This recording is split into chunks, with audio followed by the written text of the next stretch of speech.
Une semaine d'actualité sociopolitique qui se décrypte sur ESAE TV. Chers amis internautes, bonjour.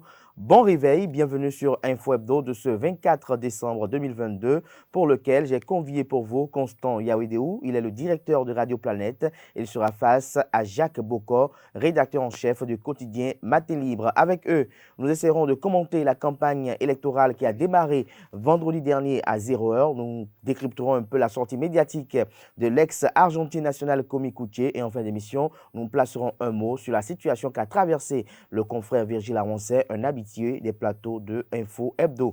Avant de retrouver mes invités pour le décryptage de ce matin, chers amis internautes, je vous invite à suivre cette capsule vidéo de l'École supérieure d'administration, d'économie, de journalisme et des métiers de l'audiovisuel ESAE, une capsule vidéo qui vous présente les filières disponibles et les réductions de scolarité pour la rentrée universitaire 2022-2023 sur les différents campus, notamment à Cotonou, à Abomey-Calavi et Parakou.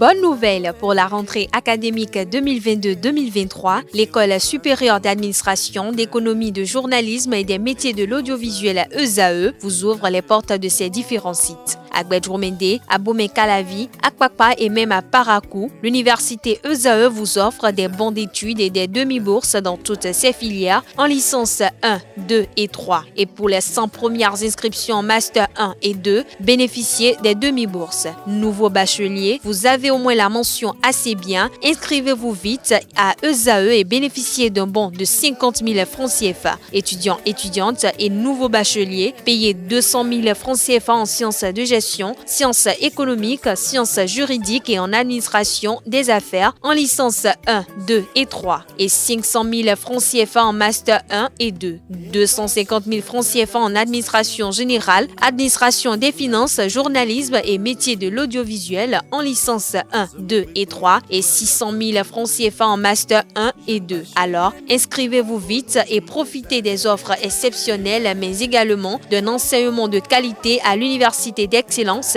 ESAE. Infoline 90 93 65 21 ou le 98 98 14 00. ESAE, l'excellence a un nom.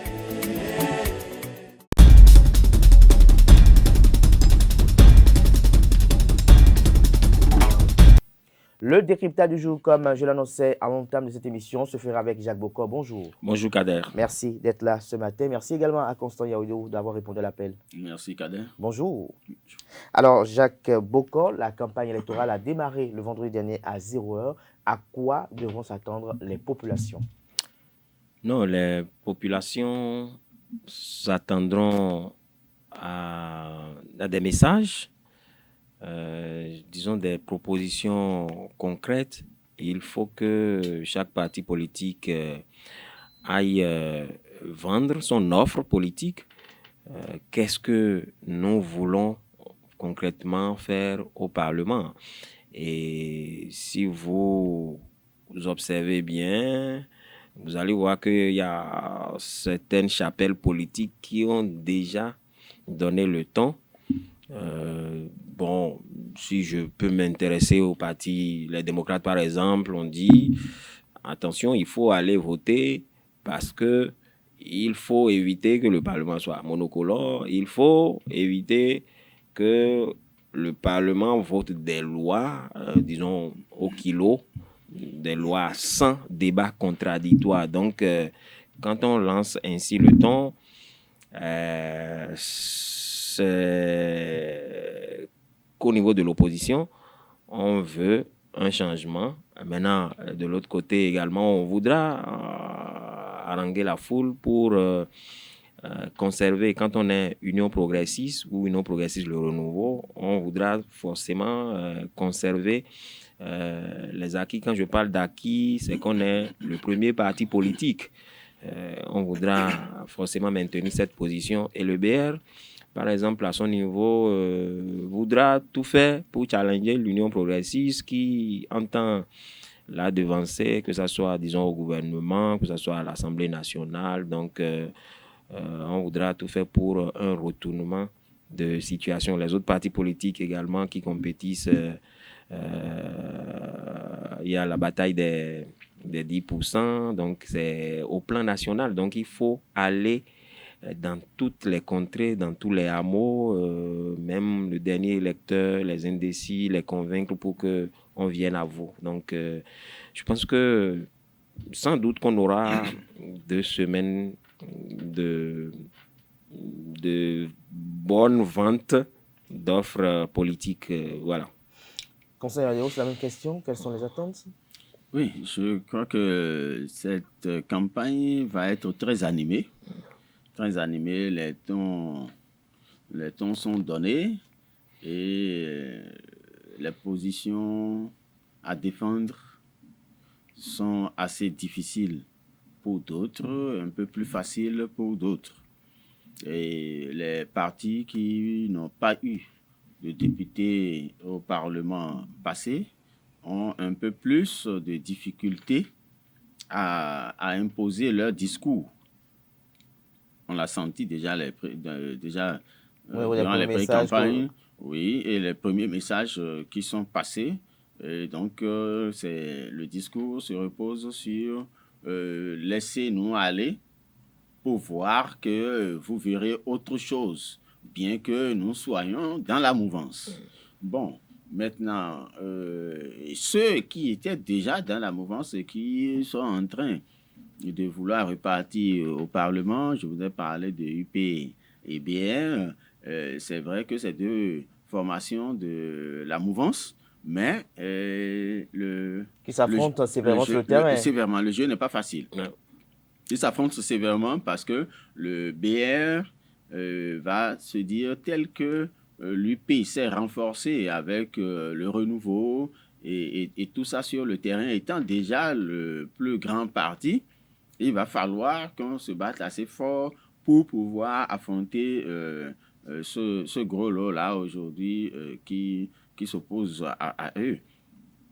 Alors que eux tous sont face aux démocrates qui doivent jouer beaucoup sur des stratégies parce qu'ils ont plus de facilité, je vais dire. Pourquoi vous estimez qu'ils ont plus de facilité? Oui, ils ont plus de facilité. Si vous assumez des postes de responsabilité pour une journée, vous devez savoir que vous n'avez plus les mêmes cotes. Donc, c'est classique, hein?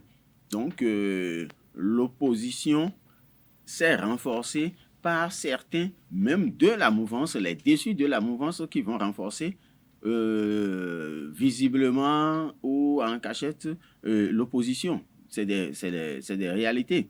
Parce qu'ils vont estimer qu'ils ont été lésés et tout ça. Et l'autre atout... C'est une sorte d'hypocrisie souriante. Oui, l'autre atout des démocrates est que le peuple a soif, tel qu'il a dit tout à l'heure, de la contradiction. Ce n'était pas que au moment où on avait l'opposition et mouvance à l'Assemblée, qu'il n'y avait pas complicité, hein, mais ça apaisait les populations. Ils se disaient quand même quelque chose se discute. Mais aujourd'hui, nous avons perdu le goût des débats à l'Assemblée. On a constaté que le peuple s'est désintéressé de ce qui se passe au Parlement. Donc, ce soif-là fait que les démocrates, s'ils savent jouer, ils vont en profiter parce que le peuple a besoin de contradictions. Et c'est eux seuls aujourd'hui qui peuvent porter cette contradiction parce qu'ils ne l'ont pas remarqué chez les FCBE. Les FCBE, leader de l'opposition. Il y a la FCBE, oui, il y a le MPL. FCBE, leader de l'opposition.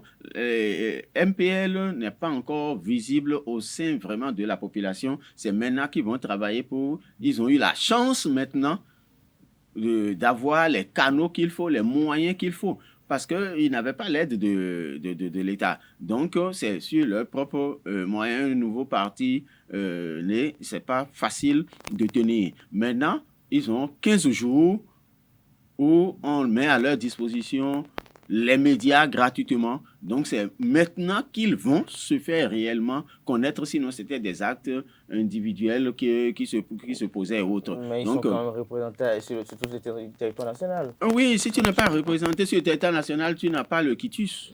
Tout à fait. Donc, tout le monde est représenté Et c'est facile de se faire représenter parce que c'est des dossiers à déposer, mais c'est les activités à mener sur le terrain, c'est les actions sur le terrain qui comptent. FCBE, leader de l'opposition officiellement et tout, mais on n'a pas constaté un mouvement de l'opposition. C'est beaucoup plus les démocrates qui n'avaient pas leur quitus et autres qui animaient l'opposition malgré leur situation, comment je vais dire, non officielle. Et on sentait un peu plus. Donc, le FCBE a manqué. L'autre chose est que le peu d'élus locaux qu'ils ont tous quitté pour aller à BR, pour aller à UP. Donc, à ce niveau également, le travail sera laborieux. Les populations ont un peu de difficulté à faire confiance à un parti comme ça. Alors, dites-nous, Jacques Bokor, vous avez publié dans votre parution de ce vendredi les messages de cette formation politique en lice pour le compte des élections législatives. Dites-nous, qu'est-ce qui vous a marqué à travers ces messages-là? Bon, c'est déjà l'engagement, la volonté d'y aller, d'aller à la conquête de l'électorat. Et puis, bon, je serai peut-être laconique sur ce sujet. Disons l'appel à la paix qui, je pense, a caractérisé... C'est un appel fondé? Oui, c'est fondé parce que sans la paix, il n'y a pas campagne. Hein. Et le président de la Sénat l'a martelé. La HAC également a joué sa partition. Exactement, et a même fait signer une charte de bonne conduite. Une charte de bonne conduite. Donc, sans la paix, on ne peut pas aller aux élections, on ne peut pas passer 2 semaines de campagne, disons, comme des moments de fête. Donc, le maître mot ici, oui, c'est la paix. Mais le plus important, c'est de travailler à convaincre l'électorat. Je pense que, contrairement aux autres fois ou aux autres élections, l'argent ne va pas résoudre la situation. L'argent ne sera pas le facteur déterminant pour envoyer une liste au Parlement. Non. Vous pensez que l'argent ne va pas peser? Non, l'argent ne pèsera pas parce qu'aujourd'hui, il semble que le peuple béninois, je peux oser le dire, a mûri, a tiré leçon. Et le président Patrick Talon également a fait accomplir son vœu de réduire le pouvoir de l'argent politique. Bon, oui, mais l'argent n'a pas totalement quitté l'arène politique. Hein. Mais ça connaît une réduction. Ah, peut-être que peut-être qu'on ne l'exhibe plus comme par le passé, mais ça circule toujours. Peut-être dans des cercles fermés. Peut-être vous n'êtes pas dans le cercle, donc vous ne pouvez pas, vous ne pouvez pas constater ça aisément. Donc, sûrement. Moi, je pense que il faut que les partis politiques, les 7, travaillent beaucoup plus sur les arguments. L'UP, le Renouveau, le Bloc républicain, même si ils ont passé 4 ans à essuyer des critiques, je pense que le Béninois n'est pas difficile. Il y a aussi la façon de l'amener à vous accepter. Donc, sur le terrain, même si on est a priori impopulaire, je pense qu'on peut rebondir en sachant tirer le drap de son côté. Les mots comptent, le discours comptera sur le terrain. Je pense que le jeu est ouvert à tout le monde, même si, bon, a priori, comme le doyen Constant l'a dit, les partis au pouvoir, c'est partout au monde. Hein. Vous avez vu en France avec Emmanuel Macron qui a essuyé une douche froide aux législatives. Vous avez vu au Sénégal, Macky Sall, peu s'en fallait. Il manquerait de contrôler le Parlement. Il a dû sans doute user de stratégies et puis d'autres choses pour y arriver. Donc, quand vous êtes dans le feu de l'action, quand vous servez, en termes de gouvernance, vous êtes évalué. Et l'évaluation, c'est l'élection. Donc, c'est le moment plus que jamais pour les partis politiques soutenant les actions de Patrice Talon d'expliquer, de réexpliquer, de convaincre sur tout ce que le gouvernement fait. Parce qu'ils sont comptables également au Parlement, oui. Sans que le Parlement ne vote, par exemple, le budget, on n'a pas de moyens de l'autre côté, même si bon, le chef de l'État peut prendre une ordonnance pour faire voter, enfin, pour faire exécuter son budget. Donc, je pense qu'il faut travailler à convaincre les populations sur ces choses-là. Oui, la loi sur l'embauche qui fait tabac, pourquoi nous l'avons voté? Peut-être que les gens n'avaient pas bien compris l'intérêt. C'est le moment plus que jamais d'expliquer, de réexpliquer ces lois-là, même si ces députés auraient pu le faire un peu plus tôt, parce que ça a manqué aussi. Le contact permanent avec sa base, on n'a pas trop senti ça. Certains députés le font. On fait La reddition de compte, oui, certains le font. Mais il y a d'autres qui le font par simulacre. C'est-à-dire que, oui, on réunit les caméras, on dit, bon, venez assister, à la fin, on te donne 5 000, 2 000. Ça, ce n'est pas une reddition de compte. Ça devait être spontané, instantané. Le député vit avec sa population, l'aide même à résoudre ses préoccupations au quotidien. Ce n'est pas celui-là qui, une fois élu, éteint son portable, change de numéro, teinte ses vitres et en moment de pluie vous éclabousse, vous ne vous reconnaissez plus et c'est à la veille qu'il réapparaît et commence à manger dans les mêmes maquis, dans les mêmes aux abords des voies comme vous. Et là, ça, c'est des opérations de charme. Et je sais que les populations maîtrisent tout ça. Donc, je pense que il y a ce contact permanent qui a manqué. C'est vrai, on n'a pas besoin de caméras pour montrer tout ce qu'on fait. Il y a d'autres qui travaillent, disons, dans l'ombre, qui font de bonnes choses, même à travers les explications du programme d'action du gouvernement. Mais il y a d'autres, j'avoue, ils se sont cachés pendant les 5 ans. Ils n'aiment même pas se prononcer sur des sujets, même si vous leur tendez le micro. Même si vous leur tendez le micro. Alors, conseiller Abdou, est-ce que vous estimez que l'argent ne sera pas un facteur déterminant à l'efficience de cette campagne électorale? Oui. Et l'argent ne peut pas manquer. Mais ce ne sera pas déterminant. Non, ça va être déterminant à un niveau donné. Quand ça va être les traditionnels qui étaient sur le terrain, qui doivent s'affronter, là, il n'y a pas question d'éviter que l'opération de charme soit soutenue. Et ça a déjà commencé. Nous ne pouvons pas donner de preuves ici parce que c'est difficile de prouver. Quand on demande d'éteindre les portables, de ne pas filmer, bon, je ne sais pas ce qui se passe quand on demande à la fin de la réunion du meeting de ne pas filmer ce qui se passe. Bon, donc on sait que des choses se passent déjà. Ceux-là qui savent déjà s'affronter, qui ont leur équipe sur le terrain, sont obligés d'aller à des niveaux... On a dit qu'il y a eu des meetings récemment où des gens étaient, mais ils n'ont pas eu de l'argent. On parle de militantisme désormais. Le militantisme viendra quand l'électeur a une expression à émettre.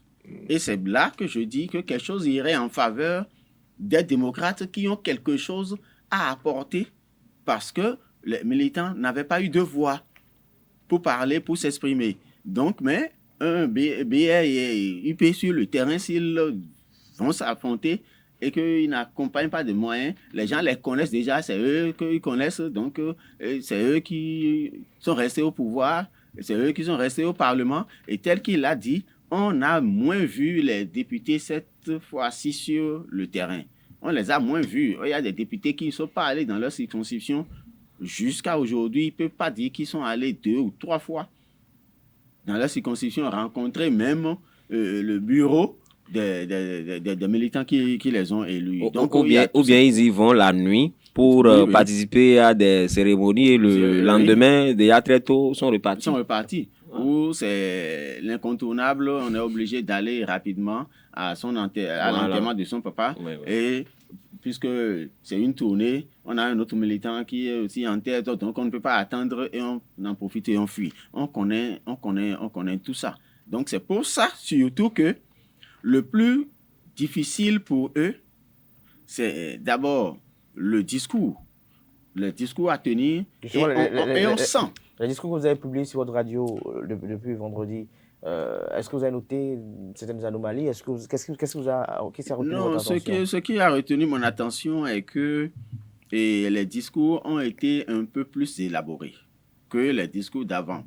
Quand vous êtes resté dans le système, vous êtes resté du côté du pouvoir, vous avez soutenu le pouvoir jusqu'à la fin pour dire « je veux faire mieux que ce que j'ai fait », alors que vous n'avez pas été ministre, c'est difficile de convaincre les populations que vous avez été de grands acteurs. C'est difficile de leur dire, de leur faire des projections. Vous voyez, donc, il faut beaucoup réfléchir pour pouvoir trouver, et c'est ce que j'ai le plus noté dans le discours du BR, qui a été presque un discours programme. Un peu. Les autres aussi ont cherché des arguments, mais on sent à ce niveau-là que c'était a été un peu plus élaboré parce qu'il faut forcément convaincre. Vous ne pouvez pas être en train de quitter et vouloir revenir et ne pas sortir des arguments béton. C'est difficile. Donc, et la communication aussi, dans les arguments, comment est-ce que les électeurs peuvent accepter ce que vous êtes en train de... Parce que construire un château en Espagne pour les électeurs béninois aujourd'hui, c'est difficile. Et ils sont conscients de quelque chose, et c'est ça le plus difficile. Comment ramener les électeurs dans les bureaux de vote? C'est ça aujourd'hui. Parce que les Béninois soient désintéressés un peu aux opérations électorales, ça, c'est visible. Et ils sont obligés, parce que sans les électeurs, vous n'avez pas les voix. Donc, on sent déjà dans les messages qu'ils sont en train d'exhorter les populations à s'intéresser davantage, à revenir dans les communautés habituelles. Habituelles. Bon, donc, je crois que c'est ce que j'ai noté par rapport dans le fond des discours. De toute façon, on va observer de très près. Oui, on observe de très près. Et vous avez dit tantôt qu'on participe à des meetings et on n'a pas de l'espèce sonnante et trébuchante. Oui, on peut ne pas l'avoir. Et on parle de militantisme. Oui, on peut ne pas l'avoir. Du parti politique, vous répondez à l'appel du parti politique. Un parti politique, c'est des legs, des dons, comme le disent certains. Absolument. Et donc, c'est votre contribution. Quand à la veille de la campagne électorale, des gens quittent un parti pour un autre, c'est ça, le militantisme. Bon, voilà. Il a déjà convaincu certains pour son parti. Et à la veille des élections, il ramène tous ceux-là dans un autre monde. Tout le monde ne partira pas avec lui. Donc, le militantisme, là, c'est individuel. Hein, pour le moment, là, c'est individuel. C'est pas non. C'est pas au niveau des partis. Donc, comme je vous le disais, on peut ne pas avoir l'argent sur place en billets ou en pièces de monnaie, mais on peut sentir ça désormais en version Momo. Donc, c'est aussi une façon... Transfert électronique. Absolument. Donc, ce n'est pas parce qu'on n'a pas distribué de l'argent sur place que, bon, il n'y a pas eu de l'argent. Vous pouvez partir et constater quelque chose sur votre portable après. Donc, chacun y va en fonction de sa stratégie. Là, maintenant, vous ne pouvez même pas établir la preuve que c'est cet acteur politique qui vous a donné de l'argent, puisque peut-être son nom, il ne va pas vous l'envoyer de son portable. S'il convainc quelqu'un qui le fait à sa place, est-ce que vous pouvez l'arrêter après? Non. Donc, il y a des portables distributeurs. Oui, voilà, il y a des portables distributeurs, exactement. Donc, ils savent le faire. Le Béninois, il est très astucieux, très intelligent.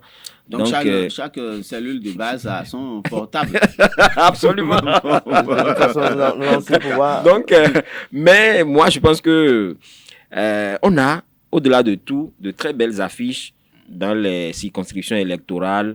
Et on sent déjà que la bataille ne sera pas du tout aisée, du tout facile, que ça soit du côté de l'opposition comme du côté de la mouvance, parce que... De part et d'autre. Oui, de part et d'autre. Quand je prends la 16e circonscription électorale où vous avez en tête de liste Joseph Diogbenou, ancien président de la Cour constitutionnelle, président de parti politique.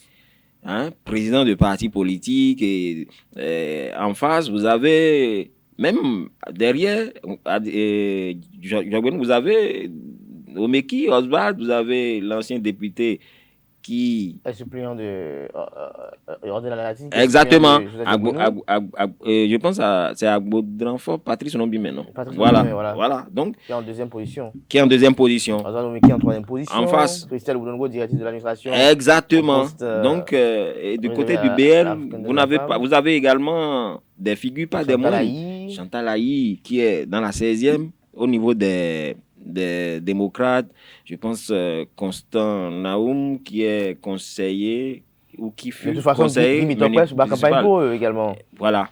Donc, je pense qu'on a de très belles affiches. Quand vous allez dans la 9e, Bante, Savalou, Dassa, vous verrez l'ancien ambassadeur du Bénin au Japon, comment il s'appelle, Zomaon Ruffin, qui sera face à Jacques Ayadi et Espérance Tébé de MPL. Donc, vous, dans la 19e, Sophia Tchanou, Bloc républicain, au niveau de l'Union progressiste, le Renouveau, vous avez l'ancien ambassadeur Apiti, Jean-Claude. Et au niveau des démocrates, vous avez d'autres des figures également. Donc, je pense que ça sera bien animé et bien nourri.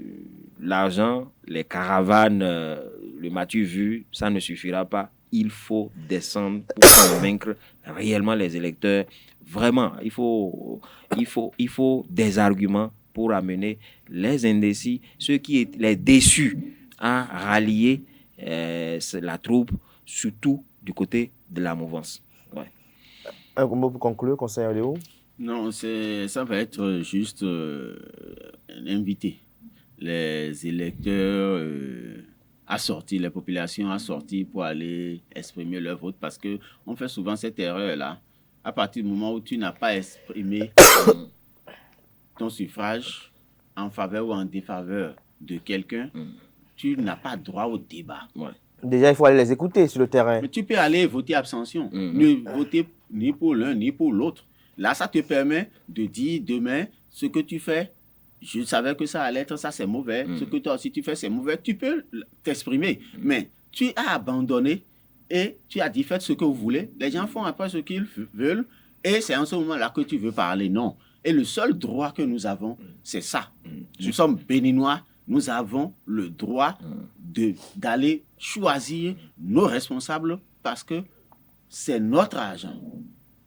Ce sont nos impôts que le gouvernement fait tout ça. Le gouvernement fait tout pour que tout le monde vote cette fois-ci. Bon, c'est ça. On a ratissé l'âge. Aujourd'hui, maintenant, il y a un communiqué pour demander aux gens d'aller s'inscrire, ceux qui n'ont pas de pièces. Donc, la LIP également montre sa flexibilité. Je fais appel aussi à la société civile. Parce que quand c'est les partis politiques qui demandent aux population de sortir pour aller voter, ils se disent « Ah, vous voulez qu'on aille voter pour que vous ayez gagné de l'argent là-bas. » Non, il faut que la société civile puisse impliquer pour leur expliquer que c'est votre expression. Demain, si vous voulez parler, vous êtes libre de parler. Même si vous ne votez pas pour la personne qui est là, tant pis. Mais si vous votez pour lui et qu'il fait mal, raison de plus pour lui dire « Honorable, c'est pas pour ça que je t'ai élu. » Mais si tu as dit, fais ta chose, et après il fait ce qu'il veut, il va là-bas, et il ne va pas hier, 24 sur 24 au village, et il ne dit rien à personne, on ne le voit pas au Parlement, sur les écrans et autres, tu peux rien lui réclamer. Donc pour demander compte, c'est qu'il faut participer. C'est qu'il faut participer. Alors l'autre sujet qui nous réunit ce samedi matin, c'est la sortie médiatique de l'ex-agenti national Komi Kouché. Vous avez suivi cet entretien, cette sortie médiatique.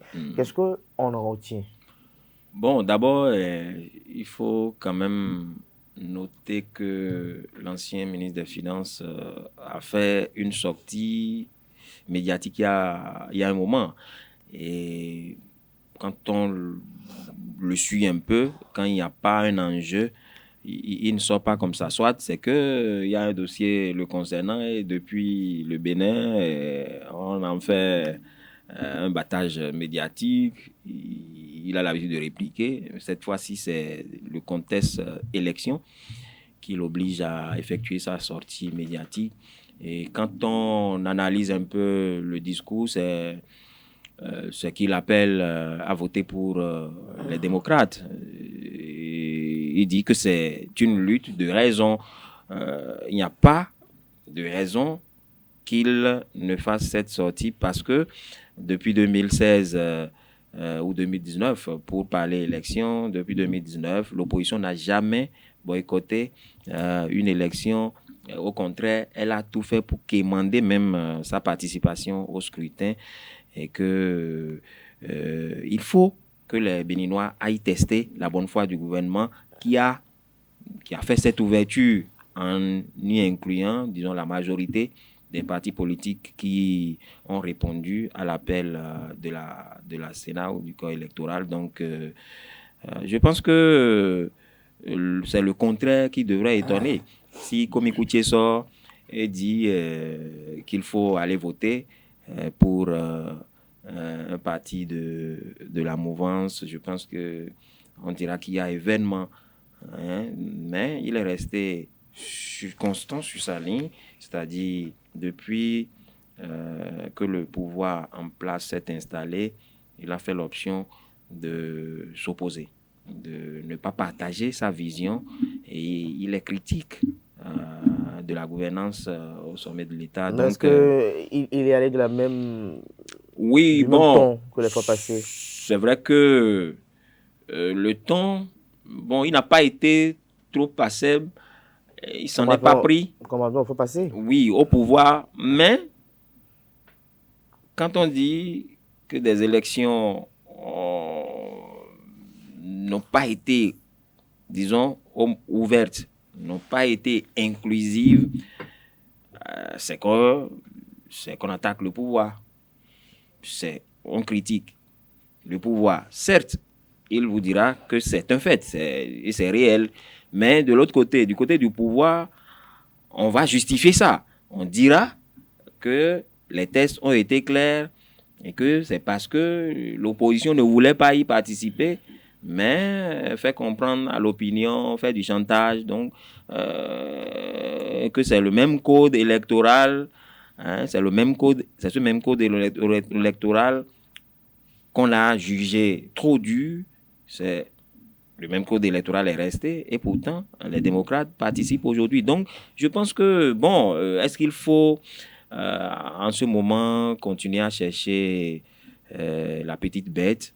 Le plus important est que son appel soit écouté par les siens. Par les siens, voilà. Donc aux militants, hein, il a dit, le doyen Constant, le vote, il est individuel, il est personnel. C'est-à-dire que c'est chacun qui sait en son âme et conscience ce qu'il arrange, ce qu'il estime être bien pour lui et pour le développement du pays. Donc, est-ce qu'on dira que oui, il sera suivi de go?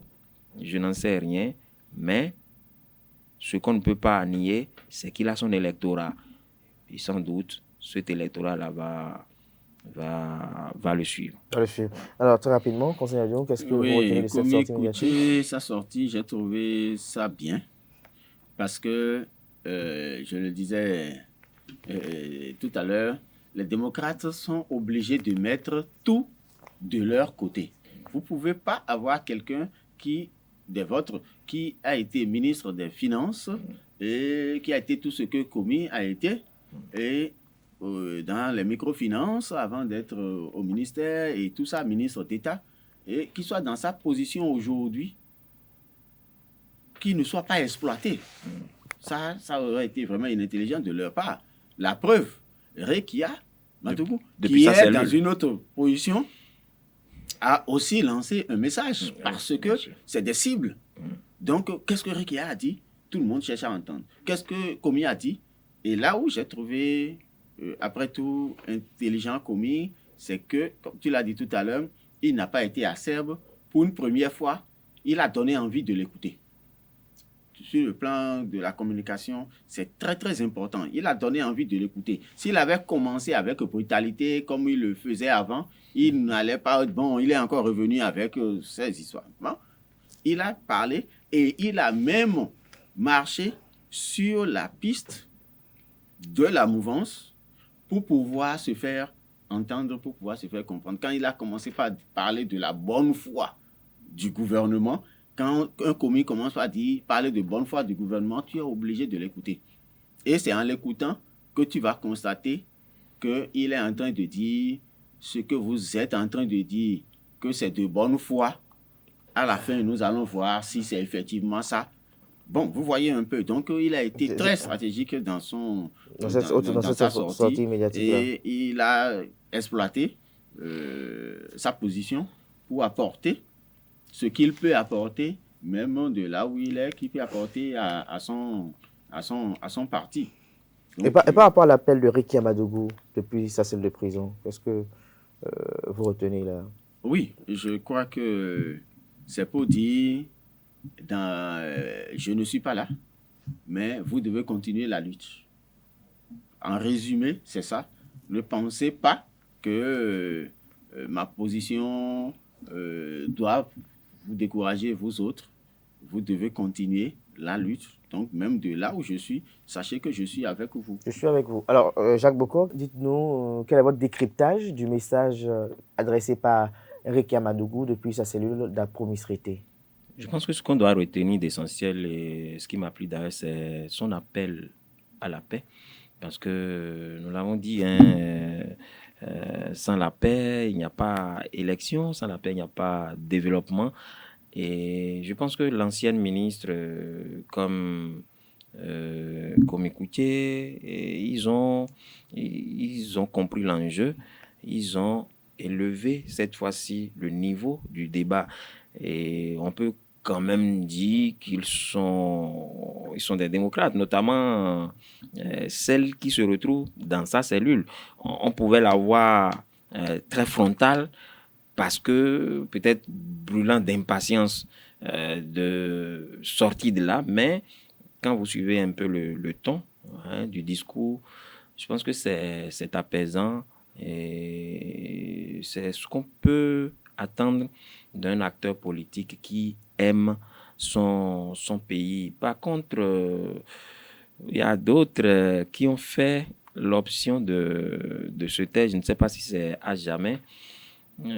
Quand vous prenez le tonitruant, le remuant, le bouillant, Valentin Dianotin, on ne l'entend plus depuis un bon moment, depuis que son fils a été arrêté. Je ne l'ai plus vu au devant de la scène. Est-ce qu'il a totalement baissé la garde, ou bien c'est une option désormais de ne plus parler, ou bien encore est-ce parce qu'il est contre la participation des démocrates à ce scrutin? Parce que ne l'oubliez pas, il y a deux courants au niveau de l'opposition, ceux qui sont dans la logique du boycott de toutes les élections sous la rupture, et ceux qui se disent bon non, il faut quand même saisir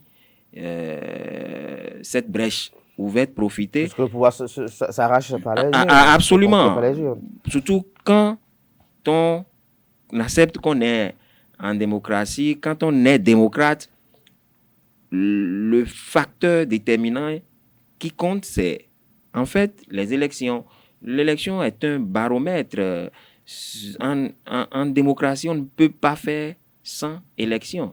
Donc, je pense que quand on est démocrate, il faut y aller, même si tous les signaux sont au rouge, il faut chercher à se donner raison demain. On a testé le dispositif, comme Kouché l'a dit, on a testé la bonne foi du gouvernement, mais voici, au final, ce que ça donne.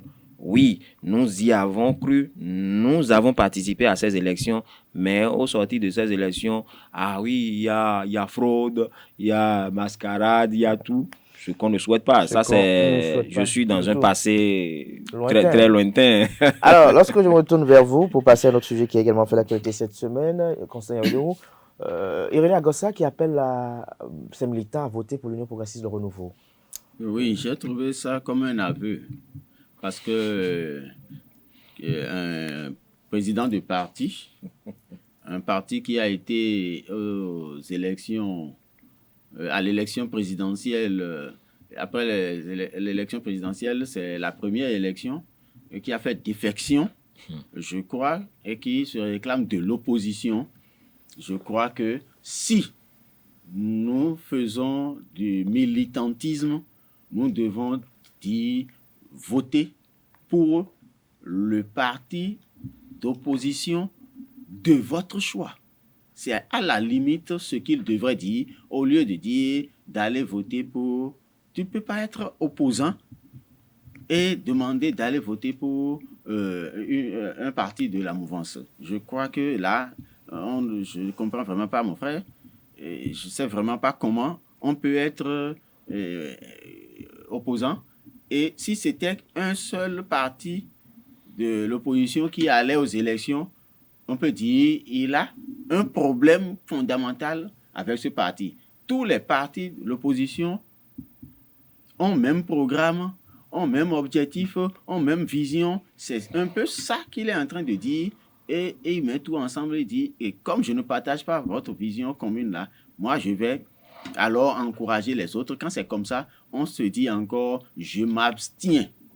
Je demande à tout le peuple, à chaque Béninois, de voter selon sa conscience. On connaît la formule, mais quand on va directement vers un parti de la mouvance, si c'était un seul parti de la mouvance, on peut dire qu'il s'est fâché contre les siens et il a dit, comme c'est un seul parti qui est là-bas, il va là-bas. Mais il y a plusieurs partis de la mouvance, donc il devrait demander à voter chacun selon sa conscience, mais choisir un parti directement comme ça, je ne pense pas qu'un chef de parti puisse, de façon responsable, Est-ce un agir comme ça. aveu également de votre côté, Jacques Boko?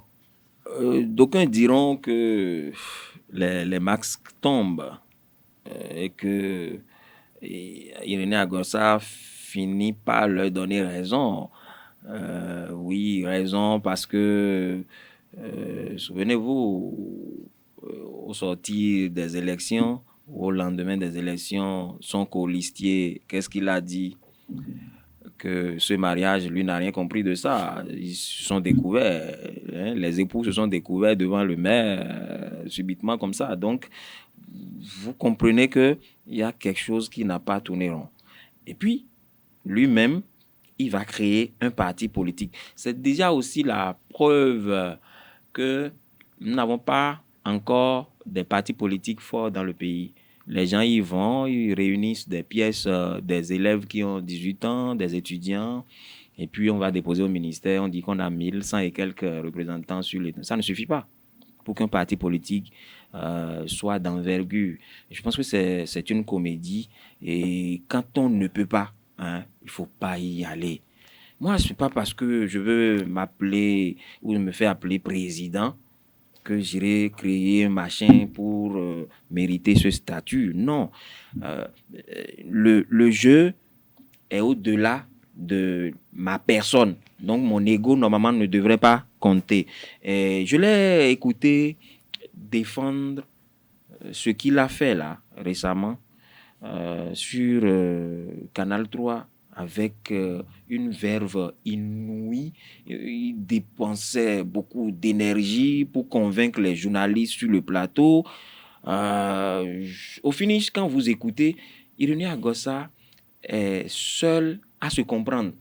C'est-à-dire que vous le suivez, mais vous ne savez pas ce qu'il défend au juste concrètement. Oui, il est allé du côté de l'opposition, il a dit réunissons, non, les gens ne veulent pas. Mais est-ce que ça suffit pour qu'on saute de l'autre côté et on dit que c'est là-bas que ça se passe? Ce que moi je recherche là, j'ai trouvé ça en l'UP, le renouveau. Alors que récemment, il y a quelques mois seulement, 2021, vous avez emballé des populations sur la base d'une idéologie donnée, hein, sur la base d'une conviction. Des gens ont cru en ce que vous incarnez, ont même vous ont accordé leur suffrage. Mais au lendemain, un projet de société qui doit diriger exactement pendant 5 ans. Votre projet de société. Mais qu'est devenu ce projet de société? Et subitement, vous tournez Kazakh, vous dites, moi, maintenant là, je ne vois plus de l'autre côté, je regarde désormais de l'autre côté. Non, je pense que c'est une insulte pour les Béninois. Parce qu'en France, dans les grandes démocraties, vous ne verrez pas ça. Les Verts, subitement, devenir alliés des pollueurs, de l'environnement, vous ne verrez pas ça. Donc, il y a un problème de cadrage de l'idéologie politique au Bénin. On l'a dit à la veille des élections, à une semaine ou à 2 élections, à 2 semaines du positionnement sur des listes, on saute d'un parti politique qui a une idéologie contraire ou à l'antipode de l'autre, mais on va là-bas et on est positionné sur la liste en même temps. Je pense que il va falloir qu'on travaille à polir ces angles-là parce que sur ce plan, il nous reste beaucoup à faire, franchement. Sur ce plan, il reste beaucoup à faire. Alors, concernant le cas Virgile Larancet, le confrère qui a été gardé à vue après présenté au niveau de la Cour de répression des infractions économiques du terrorisme, il est mis sous contrôle judiciaire. Qu'est-ce qu'on peut dire? Je crois que le cas Virgile Larancet, moi, ça ne m'avait pas inquiété. Ça ne m'avait pas vraiment inquiété parce que il fallait voir ça sous 3 angles. Le premier, sous l'angle politique. L'angle politique, ce n'est pas la politique politicienne. Il s'agit d'une affaire concernant la police républicaine. La police républicaine qui est sous ordre du gouvernement. Donc, à partir de ce moment, et nous sommes sous des tests des conventions de la sous-région, des conventions de l'ONU et tout ça. Donc, tout ça, c'est il y a une politique qui gère la police dans un pays. Donc, des réalités qui concernent la police avec les secrets d'État, des secrets professionnels et tout ça, ça fait quelque chose qu'il faut considérer. Deuxième chose, c'est la justice. Quelle interprétation la justice fera de ce qui lui aurait été exposé? Vous voyez, bon, non, de l'autre côté, il s'agit des médias. Est-ce que le journaliste a fait son travail? Puisque c'est sur cette base qu'on va demander à la justice d'apprécier. Et c'est beaucoup plus sur ce côté-là que moi, je crois que nous devons, nous autres acteurs des médias, nous baser pour pouvoir rentrer dans le débat, parce que nous n'avons pas la possibilité de donner de leçons aux juges ni à la police, mais nous pouvons au moins rester, nous, dans notre position pour nous défendre. Et sur ça, il n'y a que la qualité professionnelle de ce qui a été fait. Beaucoup ont dit qu'il n'a pas équilibré l'information. Je ne pense pas qu'il a bien précisé. Je ne pense pas qu'une enquête est forcément équilibrée. C'est là où il faut mener un débat professionnel pour montrer à la justice, pour donner les éléments à la justice, pour que la justice puisse bien apprécier. Et je crois que la justice a quand même fait son travail en disant qu'il soit libre de ses mouvements. Sinon, que ça constituerait aussi une jurisprudence pour nous autres de la profession, parce qu'on ne comprendrait vraiment pas sous quelle forme nous pouvons encore travailler pour que notre contribution au développement soit effective. Jacques Bocor, votre commentaire? Bon, je ne voudrais pas ici juger la qualité du travail qui a été fait, parce que j'ai écouté l'élément sonore. Et je pense que, bon, entre confrères, on pourra se voir et en discuter. Le plus important, c'est la relation. Et je pense qu'il faut dire bravo, parce que au-delà de la justice, tous ceux qui se sont levés comme un seul homme pour au-delà de la justice, c'est témoigner leur soutien, que ce soit à l'interne comme à l'international, oui. Parce qu'on a lu des communiqués. Et je pense que le plus important, c'est le pays qui sort gagnant. Parce que vous allez voir, tout s'est estompé. Il y a eu accalmie. Et la période ne s'y prête pas. Oui.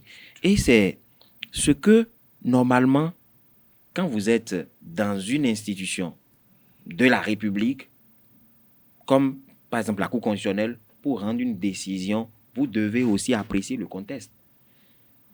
Vous devez apprécier le contexte. Quand vous êtes magistrat, quand vous êtes procureur de la République, quand vous êtes juge, vous devez tenir compte du contexte également.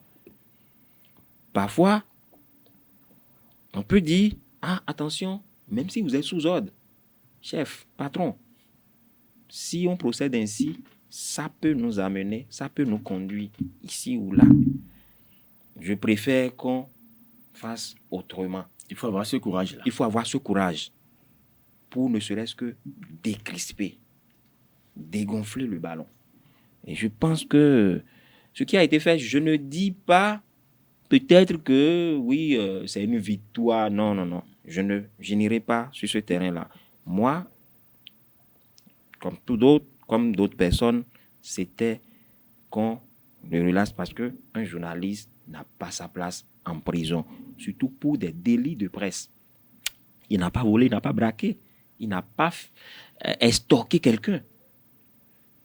Et le code de déontologie et de l'éthique et le code de l'information, vous pouvez vous égarer. Si c'était le cas, je pense qu'il y a possibilité de corriger. La HAC, en faisant sa sortie la fois passée, a dit il faut aussi voir, n'oubliez pas le droit de réponse. Quand j'attaque et la personne n'est pas d'accord, oui, apporte-moi ta version. Je publie. Si je publie et que je vois des failles, je peux même rebondir et commenter encore ton droit de réponse. Donc, je pense que ce qui a manqué ici, et ce que je m'avais souligné, Oui. c'est que on n'aurait pas dû faire cette publicité qui a desservi en quelques jours, disons, le pays. Moi, quand on m'a alerté, quand j'ai eu l'alerte, je suis allé sur le site écouter pour la première fois l'élément. C'était lundi. C'était à 12 000 vues. L'article en question, 12 000 et quelques vues. Mais après, c'est allé à 14 000 et quelques, 15 000 et quelques, je pense. Vous voyez? Donc, ça veut dire que comme moi, d'autres sont allés suivre l'élément. Donc, la police ou la justice en a rajouté. Alors qu'on pouvait régler ça autrement. Il suffisait que la police fasse une sortie médiatique et dise « Ah, il y a eu un document sonore du genre. Peut-être qu'on ne se retrouve pas dans ce qui a été publié. Voici notre version. » Ou bien, ce n'est peut-être pas la police républicaine qui a opéré. Et je pense que on allait peut-être passer déjà à autre chose que de garder De toute façon, l'intéressé. On aurait, à mon avis même, ne pas aller Polémique là-dessus. de l'élément. Mm. Le fait d'avoir pris l'élément Oui. comme l'élément principal Du dossier. du dossier, Mm. c'est là où j'ai trouvé que Parce que on a donné trop d'importance à l'élément. Non, je alors comprends. qu'on pouvait gérer, Autrement. tel que tu as dit, là. Ouais. On pouvait gérer autrement et Je allait comprends passer peut-être. inaperçu. Je Mais sais pas quand si. c'est pas la presse qu'on a voulu régler l'élément où se justifier et autres. La presse, c'est la presse. En fait, c'est oui, ça oui, fait oui, presse. très rapidement, pour peut-être finir. la sensibilité du dossier, parce que ici, il s'agit quand même des droits de l'homme. Et à l'international, vous voyez, les pour ça Il y a des organismes qui sont très attentifs par rapport à ça. exactement. C'est pour ça qu'il Surtout faut dans pas un enflammer. pays où on dit qu'on a aboli la peine de mort, C'est tout pour ça qu'il là. faut pas enflammer. Vous voyez. Donc, Gérer autrement. peut-être qu'on peut comprendre, mais je continue de croire qu'on peut gérer ça autrement. Cependant, Oui, pour finir. quand on agit ainsi, je pense que l'investigation aura... les gens auront peut-être seront réticents à aller vers l'investigation, ce genre. Parce que quand vous apprenez à une audition que des personnes qui ont témoigné, et dont vous avez joué les sons, les voix, se rétractent après, ou se dédisent, disent, nous n'avons pas dit ça. Est-ce qu'en allant à une investigation, je dois sortir désormais avec un huissier de justice? Hein? Donc, ça pose déjà un problème. Une grosse inquiétude. Une grosse inquiétude. Et c'est ce que je disais tout à l'heure. Donc, bon, De toute moi, façon, je pense que le confrère Régis Awansé, oui, il a recouvré sa liberté, de mais ces ce n'est pas mouvements. encore fini puisqu'il est sous convocation, contrôle judiciaire. Ça veut dire quoi? Vous ne pouvez plus l'inviter ici pour qu'il vienne opiner n'importe comment. Non, c'est pas possible.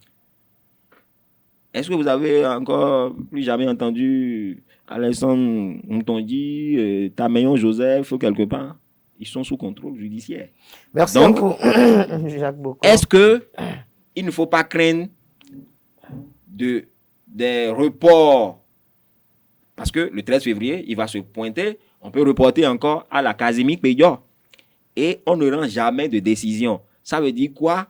Notre confrère sera dans un rectangle. On va lui définir peut-être un cercle ou un rectangle. Un précaré. Et puis, il sera obligé d'être là. Un efficace. Merci à vous. Comme qui se retrouve coincé. Vous voyez ce que ça fait Absolument, à la presse. absolument. Merci à vous, c'est chers notre confrères, débat. pour vos analyses. Merci à vous, chers amis internautes, pour la fidélité accordée à ce programme télé sur Réseau TV. Merci, une fois encore. Merci, chers amis internautes. Sans vous, nous ne sommes rien. C'était à l'instant Info Hebdo de ce 24 décembre. Le 24 décembre, comment il se passe déjà dans les familles? Oui, Papa Noël va descendre forcément. Il a déjà descendu? Oui, mais ça, c'est une évidence puisque à la maison, on vous sonne, même avec des documents venus de l'école, on dit, il faut venir déposer les cadeaux pour les enfants. Vous êtes obligé d'aller le faire. Et si vous ne savez même pas faire, s'il y a plusieurs fêtes auxquelles l'enfant doit participer, les enfants doivent participer, vous êtes obligé de débourser Et vous êtes chaque fois. partagé entre les fêtes. Maintenant, la fête sera belle certainement pour la minorité qui a connu d'augmentation salariale, mais comprend à demi-mot. Merci à vous, Jacques Bocon. Merci à vous, chers amis internautes. On se retrouve demain pour l'invité.